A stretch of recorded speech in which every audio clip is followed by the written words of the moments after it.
Bonjour les amis, je suis très heureuse de vous retrouver aujourd'hui pour une nouvelle histoire de notre série Les Contes de la forêt.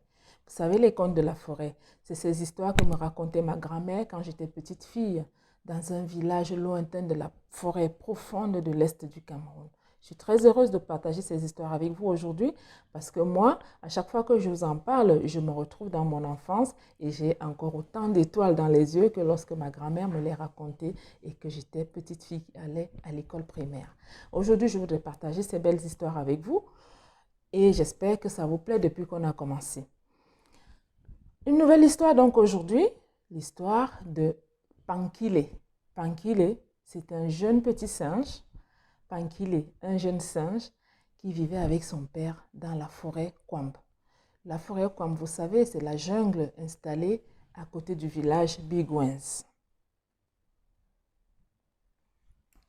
Pankile et son père vivaient donc là-bas à Kwamb, dans la forêt, cette jungle où il y avait tous les grands animaux que vous pouvez imaginer, les éléphants, les girafes, les lions, les chimpanzés, les gorilles et donc les singes et bien d'autres animaux. Mais aujourd'hui, on parlera de la famille singe parce que c'est le papa de Pankile et son fils Pankile. Pankile avait perdu sa maman à la naissance et s'était donc retrouvé orphelin de mère. Et en grandissant, il avait bien remarqué que son papa n'était pas autant heureux que tous les autres papas des jeunes singes autour de lui. Pankile n'avait pas compris au début, mais à mesure qu'il grandissait, il avait compris ce qui manquait à son père, ce qui manquait en réalité au bonheur familial, parce que lui aussi, il avait besoin d'une nouvelle maman, étant donné qu'il avait perdu la sienne et qu'il n'y pouvait rien. Un jour, il s'était amené chez son père et il a demandé, mais papa, où est ma mère?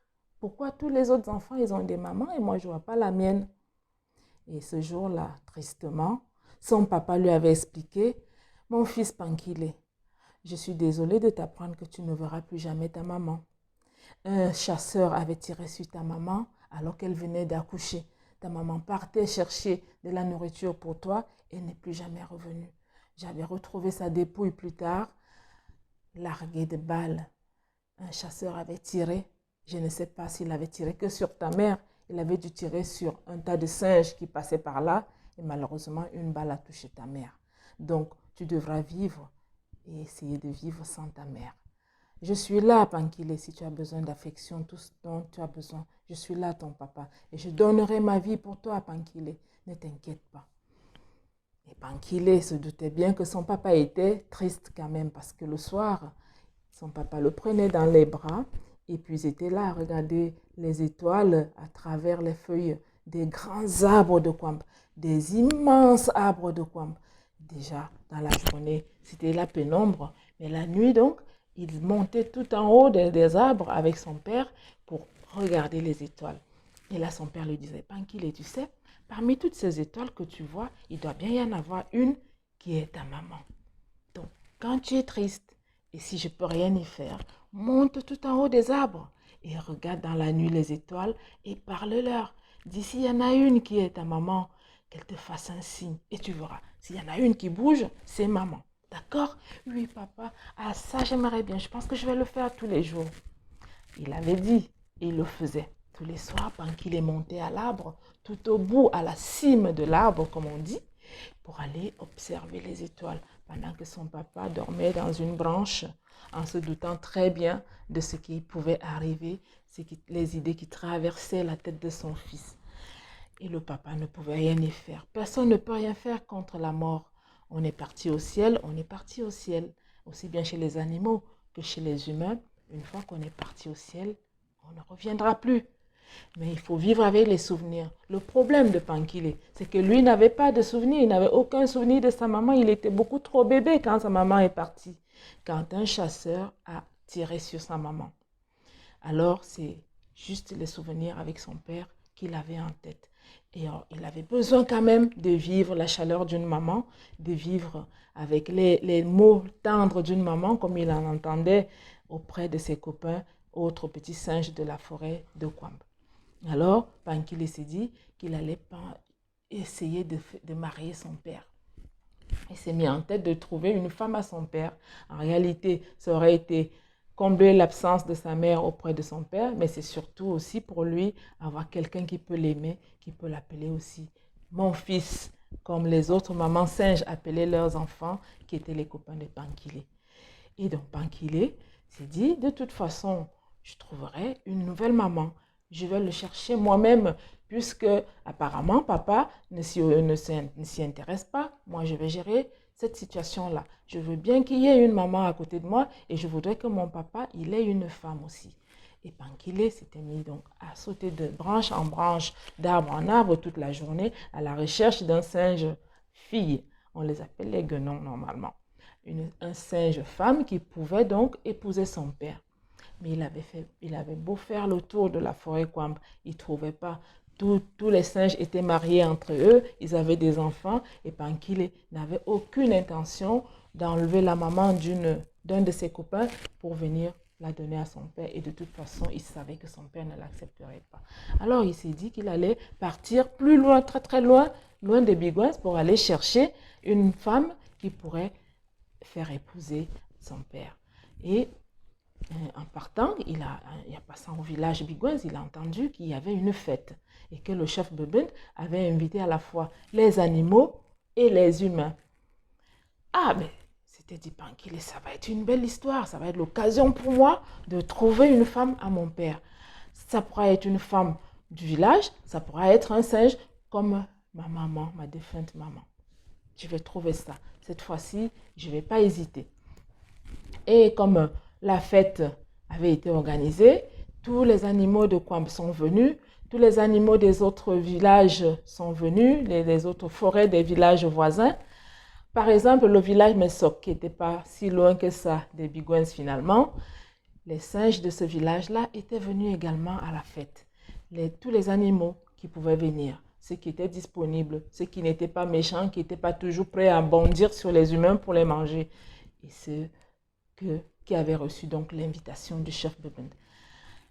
Pankile, à la fête, son père lui disait, amuse-toi bien mon fils, avec les autres jeunes singes, prends du plaisir, pour une fois qu'on se retrouve, qu'on peut vraiment fêter. Tu sais, ça fait un moment qu'on mange difficilement en forêt. Pour nous, les singes, c'est pas très grave parce qu'on arrive à cueillir les fruits dans les arbres. Mais pense aux autres animaux, les fouineurs. Quand il n'y a rien à fouiner, ils n'ont rien à manger. Et tu sais, maintenant, nous sommes à la fête. Le chef Bebend a ouvert le buffet à tout le monde, aussi bien aux animaux qu'aux hommes. Alors, régale-toi, mais surtout amuse-toi avec tous les autres jeunes singes qui sont invités à la fête. Et Pankile, son cœur n'y était pas. Il avait mangé, il s'amusait avec les autres jeunes. Mais à côté, il demandait aux jeunes, mais est-ce que vous avez tous vos parents, vous aussi? Parce que moi, je n'ai que mon père, je n'ai pas ma mère. Est-ce que vous avez vos parents au complet? Jusqu'à ce qu'une jeune fille lui dise, une jeune fille singe, lui dise, Pankile, en réalité, ma mère est décédée. Mon père s'est remarié. Et quelques années plus tard, c'est mon père qui est décédé. Donc moi, je vis avec une nouvelle maman, mais ce n'est pas tout à fait ma maman. Et elle aussi, je la vois toute triste alors que j'aimerais bien qu'elle soit heureuse. Est-ce que tu pourrais dire à ton père qu'on est dans cette situation-là? Moi, j'aimerais bien qu'on devienne comme des frères, toi et moi, Pankile, et que ton père épouse ma nouvelle maman. Qu'est-ce que tu en penses? Ouais, super! Allez, viens, on va les présenter. Et donc, Pankile, qui ne savait pas comment faire. Et l'autre jeune fille singe qui lui dit, je ne sais pas comment oser dire à ma nouvelle maman que toi, tu as ton papa que tu aimerais présenter. Alors Pankile a dit, attends, tu vas voir ce que je vais faire. Ce jour-là, à la fête, on avait demandé, le chef avait passé le message, tout le monde devait être habillé de son plus beau vêtement, évidemment. Et cette maman-là avait acheté un bout de pagne qu'elle s'était attachée autour des reins, comme une espèce de cache-sexe. Pankile, pendant que tout le monde dansait, il est allé tout doucement dénouer le pagne de cette dame, la dame singe, la maman de cette nouvelle copine à lui, et il est parti en courant avec le bout de pagne jusqu'à son père. Il dit, papa, tiens, j'ai trouvé un bout de pagne par terre pendant que les gens dansaient. Et papa lui a dit, mais non, Pankile, c'est pas sûr ça. C'est sûrement soit un foulard d'une dame humaine, soit un pagne d'un singe ou d'un autre animal. Et Pankile qui dit, mais je ne sais pas, moi j'ai trouvé par terre sur la piste de danse, papa tu pourrais le garder, toi tu pourras t'en servir, peut-être tu pourras l'offrir un jour à une dame. Et pendant que ça se passait comme ça, voici la maman de la copine de Pankile, la belle maman de la copine de Pankile qui arrive en disant, mais ça c'est mon tissu, c'est mon bout de pain que j'avais acheté pour attacher. J'ai dansé tellement que je n'ai pas fait attention, le bout de pain il est tombé. Maintenant il me le faut parce que le chef s'il me voit tout nu comme ça, il va me faire des histoires. Alors il me faut ce pagne-là. Et Pankile qui dit, mais non, il est à moi le pagne. Et ça se tirait, le père essayait de récupérer le pagne des bras de Pankile pour remettre à la gentille dame, qu'il trouvait d'ailleurs sexy, sans son pagne. Il essayait de tirer pour remettre, et alors ça a commencé à donner une chanson comme celle-ci. Pankile moi wam, pas de mécan mais pas de le rouquette. Pankile moi wam, pas de mécan mais pas de le rouquette. Et Pankile, à chaque fois que son père essayait d'attraper le bout de pagne, il sautillait sur de table en table et son père courait derrière lui en chantant Pankile moi wam, pas de mécan mais pas de le rouquette. Je traduis. Pankile mon fils, rends-moi le bout de pagne, je vais le donner à la dame. Pankile mon fils, rends-moi le bout de pagne, il ne nous appartient pas, il est à la dame. Rends-moi le bout de pagne, Pankile mon fils. Et Pankile, que la situation amusait et que ça amusait encore beaucoup plus la nouvelle copine, et bien tous les deux, ils sautaient de table en table en se balançant le pagne. Un coup, c'est Pankile qui tenait le bout de pagne, un coup, c'est sa nouvelle copine qui tenait le bout de pagne. Pendant ce temps, les parents couraient derrière. Et le père de Pankile qui disait, Pankile moi wam, pas de mécan mais pas de le rouquette. Pankile moi wam, pas de mécan mais pas de le rouquette. Rouquette, rouquette. Jusqu'à ce qu'au bout d'un moment, fatigués de courir et d'embêter leurs parents, Pankile a rendu le bout de pagne. Le papa l'a récupéré et l'a remis à la propriétaire du bout de pagne.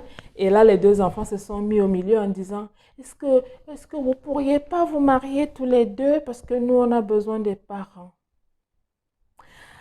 Ah, c'était donc ça votre plan. C'était décrié le papa de Pankile. Et la maman, la belle maman de la copine aussi. Elle a dit, ah ben là, on comprend mieux ce qui vous animait. Hein. On ne l'avait pas deviné, mais maintenant on le sait. Et ils se sont regardés tous les deux.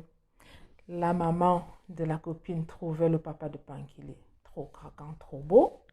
Et le papa de Pankile aussi la trouvait trop sexy, trop belle. Et l'affaire était presque en poche. Il ne restait plus qu'à régler le problème du domicile du couple. C'est comme ça que, quelque temps après, Pankile accueillait dans la forêt Kwamb une nouvelle maman et une sœur. Dans leur forêt, le bonheur était complet, était total. Et le chef de la forêt Kwamb, le lion, une fois de plus, avait organisé une fête. Et cette fois-ci, c'est eux qui avaient invité les humains pour venir aux festivités. Pankile est habillé comme un prince, sa nouvelle sœur habillée comme une princesse, tout fier de présenter à la forêt Kwamb et au village Bigwenz le nouveau couple que venait de composer, de constituer donc son père et la belle-mère de sa copine. Et entre eux, il a promis, toi tu seras comme ma sœur, je te protégerai. Tu seras ma sœur à moi, je te prends comme une sœur. Et s'ils veulent bien nous faire des petits frères, on sera toujours contents. Jolie histoire, n'est-ce pas? Je suis heureuse de la partager avec vous et j'espère qu'on se retrouvera très très vite pour une nouvelle histoire de notre série Les Contes de la Forêt.